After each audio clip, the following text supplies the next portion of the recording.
शिव शक्ति मात्र छाया परिवार में दर्शकों आपका हार्दिक स्वागत है। अगर आप चैनल पे पहली बार आए हो तो चैनल को सब्सक्राइब करना, वीडियो को लाइक करना बिल्कुल ना भूलें। और आज का जो विषय है, श्री राहु देव महाराज कुंडली के किस भाव में बैठकर आपको अपार धन, सफलता, सुख, समृद्धि, आनंद देते हैं। तो इस विषय पे आज जो है चर्चा होने वाली है। लेकिन चर्चा शुरू करने से पहले आप सभी लोगों से सविनय निवेदन है हाथ जोड़ के कि अगर आप चैनल पे पहली बार आए हो तो चैनल को सब्सक्राइब करना, वीडियो को लाइक करना बिल्कुल ना भूलें। कमेंट्स बॉक्स पर जय माता दी, हर हर महादेव जरूर लिखिएगा। आज का जो विषय है वो बड़ा ही महत्वपूर्ण है, राहु देव के बारे में। सोशल मीडिया पर, यूट्यूब चैनल पर और कई महान एस्ट्रोलॉजरों के माध्यम से आपने सुना होगा कि राहु आपको जो है काफी पैसा कमाता है, बहुत सारी चीजें जो हैं आपको प्राप्त होती हैं राहु के महादशा अंतरदशा में। तो आज उसी चीज पे, उसी विषय पे जो है बात होने जा रही है। सबसे पहले हम क्या देखते हैं, लगन। आप अपनी लगन कुंडली निकाल लीजिएगा। यहाँ पर 1 से लेकर 12 के बीच की कोई भी संख्या लिखी होगी। अब इसमें क्या है कि 2 पार्ट कर लेते हैं। पहले पार्ट में देवगुरु बृहस्पति का पार्ट है, दूसरे पार्ट में शुक्राचार्य का पार्ट है। देवगुरु बृहस्पति का पार्ट बनता है आपका 1 नंबर मेष लगन, 8 नंबर वृश्चिक लगन, धनु लगन, ठीक है, मीन लगन, सिंह लगन और कर्क लगन में देवगुरु बृहस्पति का जो पार्ट होता है गुरुदेव का, वो जो है अग्रसर होता है। अगर यहाँ पर ये लगन 6 लगन है जो मैंने अभी आपको बताया, तो वहां पर राहु का जो है फुल प्लस प्रभाव आपको पॉजिटिव अच्छा देखने को नहीं मिलेगा। इसके आगे बढ़ते हैं। श्री महागुरु शुक्राचार्य जो राक्षसों दैत्यों के गुरु हैं, अगर आपका लगन यहाँ पर 2 number, 7 number, 3 number, 6 number, 10 number, 11 number है, तो राहु का आपको अच्छा रिजल्ट्स देखने को मिलेगा। ठीक है, ये कंडीशन पहले, सबसे पहले आप जांच लें, परख लें। ठीक है, अब आगे बढ़ते हैं कि इसके बाद कौन सी कंडीशन है जो आपको देखनी है। आपको निगाह डालना है अपनी कुंडली में। ये 17 पॉइंट है, 17 पॉइंट। इन पॉइंटों पर पहले देख लेना है, क्योंकि वीडियो आया, उसका पेज आया, उस पर लिखा था 10वें घर का राहु आपको बनाता है अरबपति, या दूसरे घर का राहु ने कर दिया कमाल, या 2 लौंग आप बस जला दीजिएगा और हो गया कल्याण। रात में ये कर लीजिए, राहु का ये टोटका, राहु आपको रातों रात करोड़पति बना देता है। तो भाई ऐसा नहीं होता है। तो यहां पर क्या है कि आपने ऐसा बोल दिया, बंदे ने वीडियो देखी और वीडियो में क्या हुआ कि उसकी कुंडली में मान लिया जिस भाव में आपने राहु बताया, उस भाव में उसकी उसकी भी कुंडली के अंदर राहु देव बैठे हुए हैं, लेकिन जस्ट विपरीत रिजल्ट है। वो क्यों होता है? वो इसलिए होता है कि देखो, हर चीज का एक पैरामीटर होता है, कुछ कंडीशंस होती हैं। अगर वो कंडीशन फुलफिल नहीं होंगी तो यकीन मानिएगा कि आपको अच्छे रिजल्ट्स नहीं मिलने वाले। मान लिया बहुत सारे लोग कहते हैं छठे भाव का राहु देव बहुत ऊंचाइयों तक पहुंचा देता है। मैंने ऐसे लोगों को देखा है, दोनों पहलू के लोगों को देखा है कि जिसकी कुंडली में छठे भाव में राहु देव थे, वो करोड़पति बना हुआ है, अरबपति बना हुआ है, बहुत सारा पैसा है उसके पास में। लेकिन मैंने छठे भाव में उन लोगों को भी देखा है कि जिनके जीवन के अंदर बहुत कुछ था लेकिन सब कुछ खत्म हो गया। तो उससे पहले क्या है कि राहु देव का हमें पैरामीटर देखना है।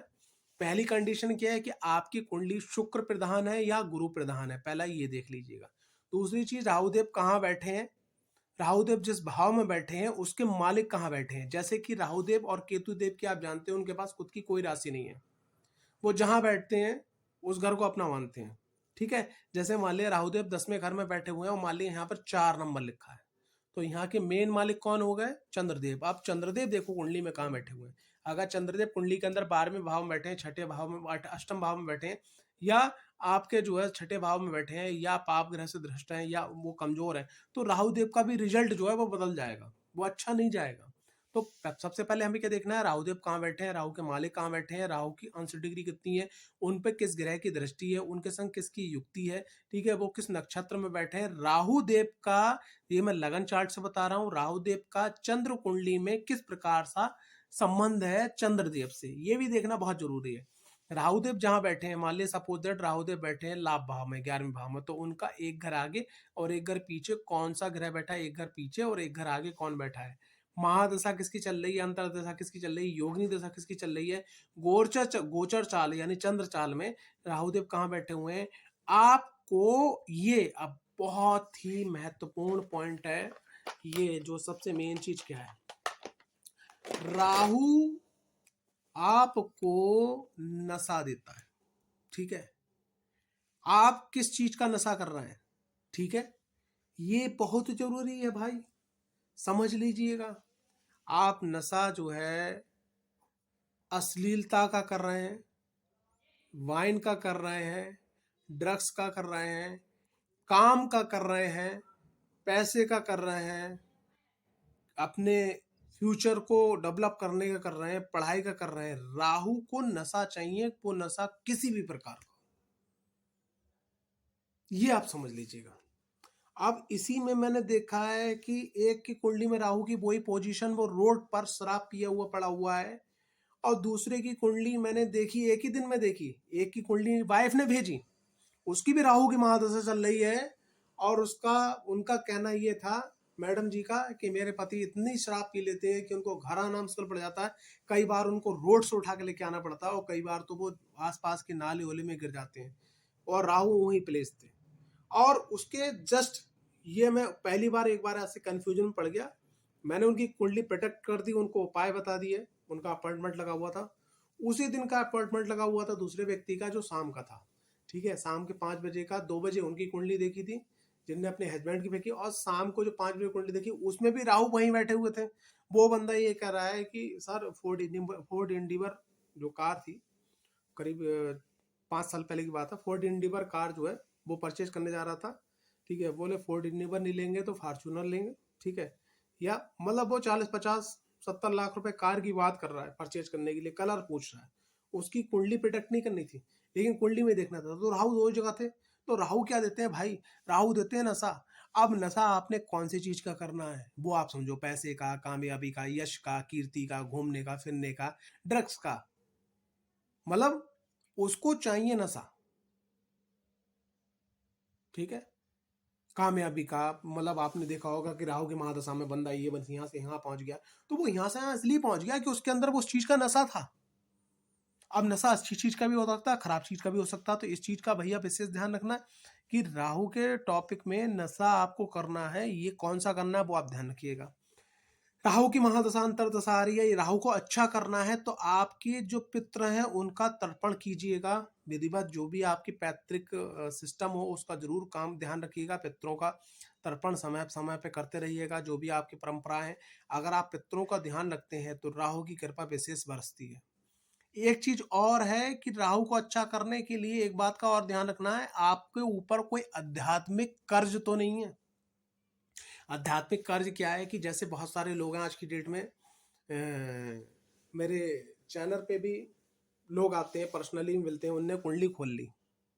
ठीक है, कुंडली खोलने के बाद में क्या होता है कि मैं आपको बताऊं क्या होता है। कुंडली खोलने के बाद में क्या होता है कि आपने सामने वाले व्यक्ति ने प्रोटेक्ट कर दिया, उसकी तुमने फीस नहीं दी, या तो आपकी वो हालात ही ना हो, आप फटे हालात हो, या आपने वो एक प्रकार से कर्ज हो गया। दूसरे नंबर पे आपने कुछ बोल रखा था, किसी देवी स्थान पे बोल दिया, किसी मंदिर पे बोल दिया, कोई भी चीज है,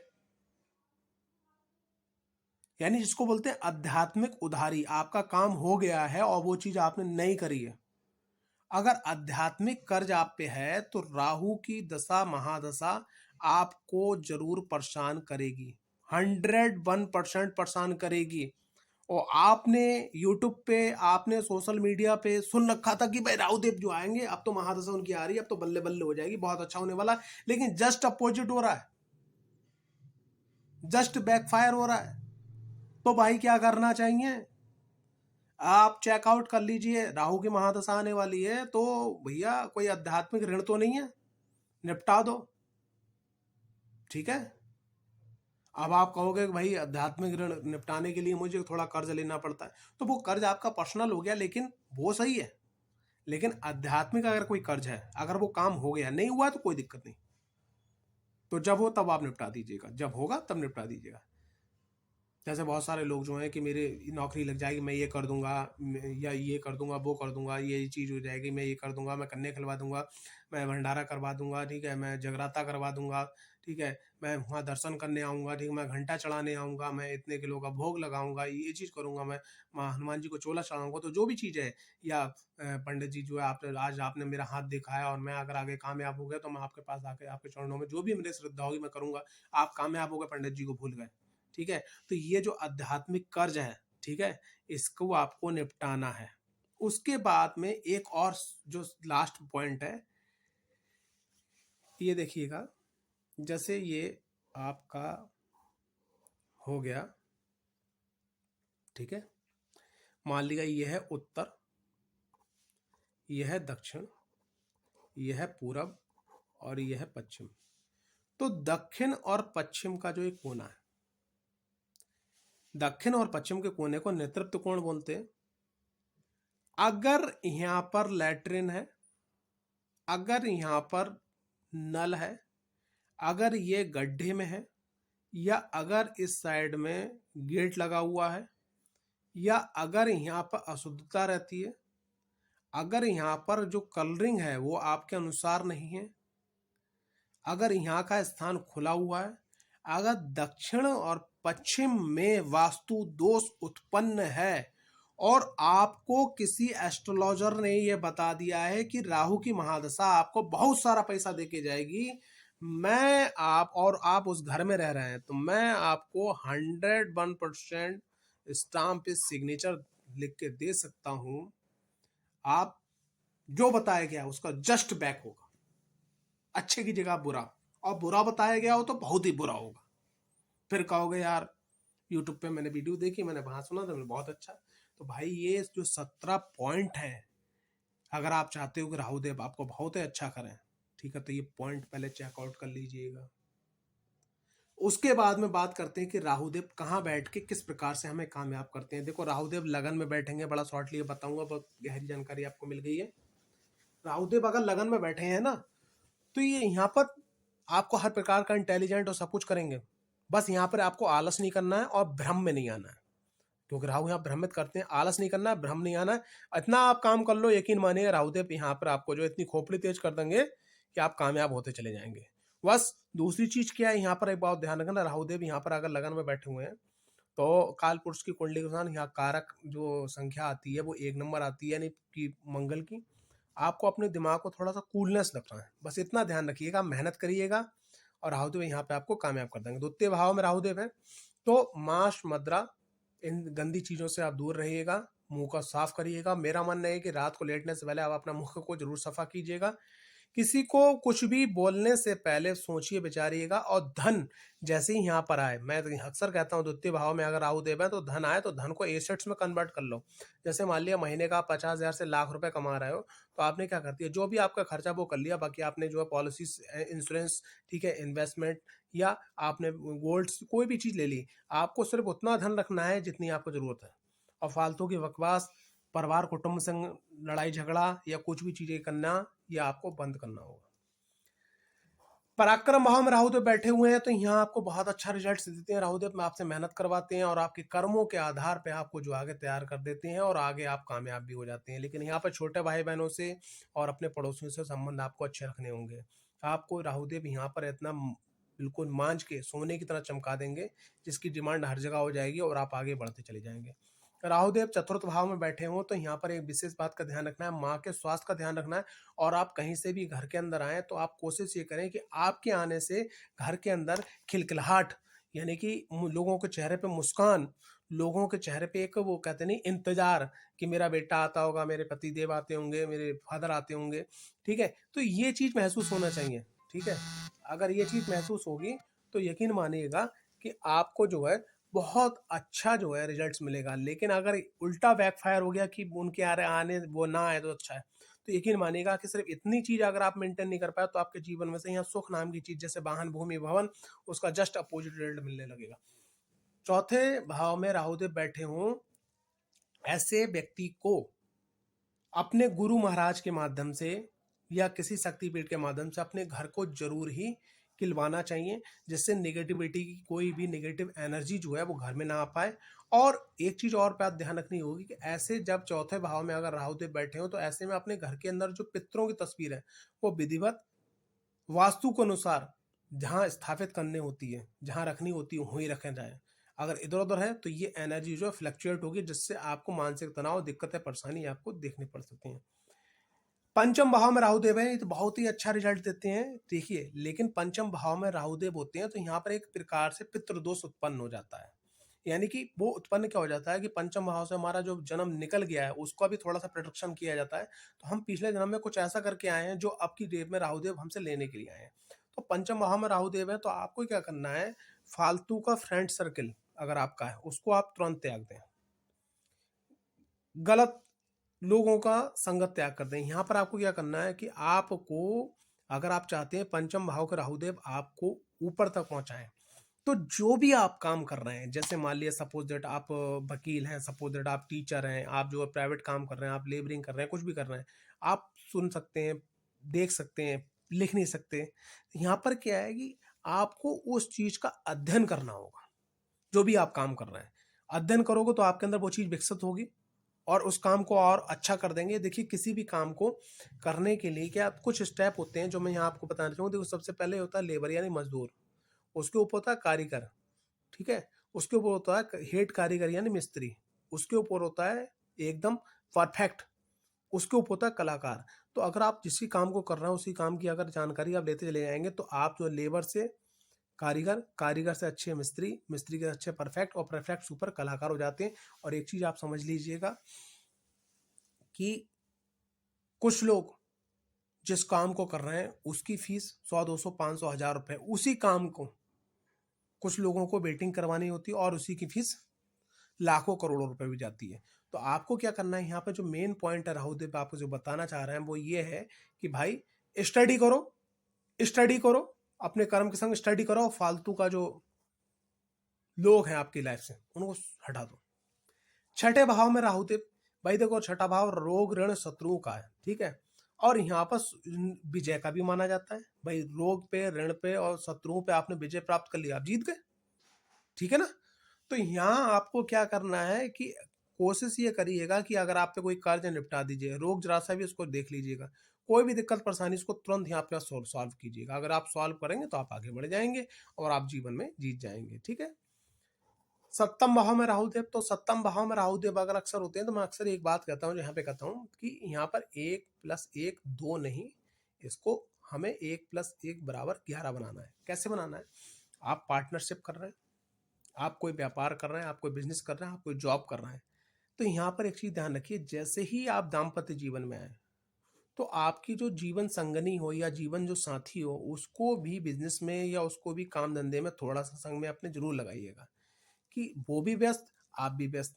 अगर यहाँ पर क्या है सप्तम भाव में, सप्तम भाव में मैंने ये भी देखा है कि अगर दो लोग मिलकर अगर कोई व्यापार कर रहे हैं, ठीक है, और एक की कुंडली में सप्तम भाव में राहु है, तो आपकी कुंडली से वो वेव्स निकलेगी, आपके शरीर से वो वेव्स निकलेगी, सामने वाले व्यक्ति आपसे चिढ़ने लगेगा कि देखो भाई मैं बहुत मेहनत कर रहा हूँ, दूसरा मेहनत ही नहीं कर रहा है। वही आगे चल के दोनों लोगों को अलग कर देगी। तो यहाँ पर क्या है कि आप हस्बैंड वाइफ हैं, आप कोई पार्टनरशिप में बिजनेस कर रहे हैं, और इवन अगर आप कोई जॉब कर रहे हैं तब भी आप जो है कोई ना कोई आपका जो जीवन साथी है, जो जीवन संगनी है, ठीक है, उसको भी कोई ना कोई काम आप करवाएं, ठीक है, कुछ नहीं करवाएं तो उसकी स्टडी करवाएं। अगर आप ऐसा करते हैं तो यहाँ के जो अशुद्ध प्रभाव राहु के वो खत्म हो जाते हैं और आपका पूरा फोकस बिजनेस पे, पूरा फोकस काम पे हो जाता है। और यही राहुदेव जो है जब फोकस हो जाता है, ठीक है, यानी कि एक प्रकार से उस चीज की कामयाबी का नशा हो जाता है, जैसे मैंने बताया, तो आप आगे बढ़ते चले जाते हैं और जीवन में बहुत आगे बढ़ जाते हैं। अष्टम भाव में राहुदेव देखो एक प्रकार से ये पितृ दोष को भी क्या बोलते हैं, प्रोटेक्ट करते हैं कि कुछ ऐसे गलत काम आपके पूर्वजों के माध्यम से या पिछले जन्म में या कुछ ऐसा काम आपके माध्यम से हो गया कि जिसका जो है आपको भरना पड़ा है। तो यहाँ पर आपको एक चीज का ध्यान ध्यान रखना है, अष्टम भाव में राहु देव हो तो ऐसे व्यक्ति को जीवन को 3 श्रेणी में जीना चाहिए। जैसे आप जो भी काम कर रहे हैं, यानी आपका कर्म, कर्म से बचा हुआ जो भी समय है उसको 2 भागों में डिवाइड कर दो। मान लिया आपने जो भी अपना दिनचर्या निपटाने के बाद, आपने काम करने के बाद आपके पास 4 घंटे बचे, तो 4 घंटे में से 2 घंटे इधर कर दो, 2 घंटे इधर कर दो, यानी 2 घंटे आपको करना है अध्यात्म, जिसको भी आप मानते हैं उसकी पूजा पाठ करना है, और 2 घंटे आपको करना है स्टडी, जो भी आप काम कर रहे हैं। अगर ये करके चलते हो तो अष्टम भाव के राहुदेव आपको जो इस एनर्जी, यानी कि ट्रैंगल, ट्रैंगल कैसा, देखिए ट्रैंगल में आपको बताना चाहूंगा कि जैसे ये हो गया, ये होगी लाइन, और एक ये होगी लाइन, एक ये लाइन होगी, ये बड़ी लाइन हमारे कर्म की हो गई।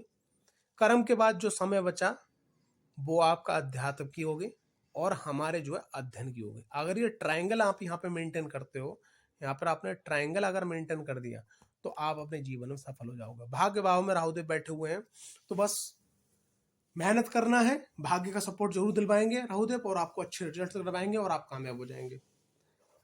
अब दसम भाव में राहुदेव बैठे हुए हैं तो भैया अपनी वाणी पे ध्यान रखना, रोग ऋण शत्रुओं पे ध्यान रखें, और खास करके एक बात ध्यान रखना कि अगर आपकी कहीं भी जॉब कर रहे हैं, आपके संग में अगर विपरीत लिंग, यानी कि आप पुरुष हैं तो स्त्री, और स्त्री हैं तो पुरुष हैं, तो यहाँ पर क्या उन लोगों से थोड़ा सा अच्छे रिलेशन रखिए। अच्छे रिलेशन रखने का मतलब क्या है कि गंदे रिलेशन ना हो पाए। अगर गंदे रिलेशन हो गए तो ये आपके कर्म को बिगाड़ देंगी, और अगर आपकी वाणी अशुद्ध रही और अगर आपने जो है पैसा आने के बाद उसको संभाल नहीं पाया, रोग ऋण शत्रुओं में घुस गया, यानी कि वो पैसा खर्च हो गया, तो आपके पास रोग भी आएगा, ऋण भी आएंगे, शत्रु भी बढ़ेंगे।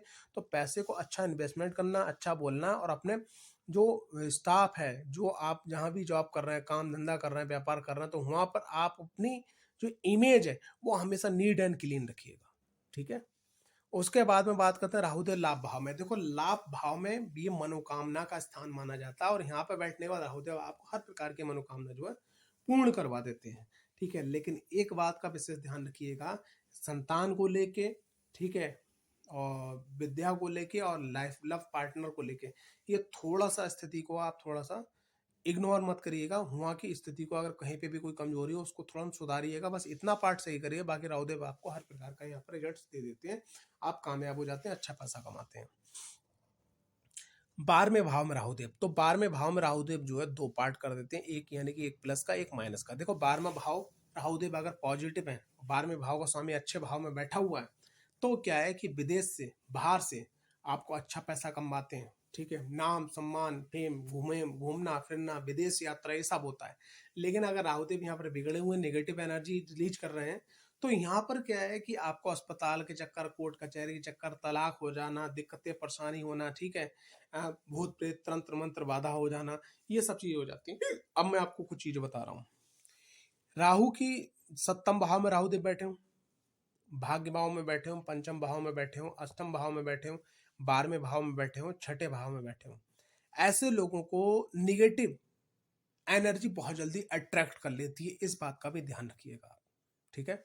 आशा करता हूं ये वीडियो आपको पसंद आई होगी। अगर वीडियो पसंद आई है तो वीडियो को लाइक, चैनल को सब्सक्राइब करना बिल्कुल ना भूलें। कुंडली विश्लेषण अध्ययन करवाने के लिए हमारा जो नंबर है 90 12 95 17 57, इस पे आप संपर्क कर सकते हैं।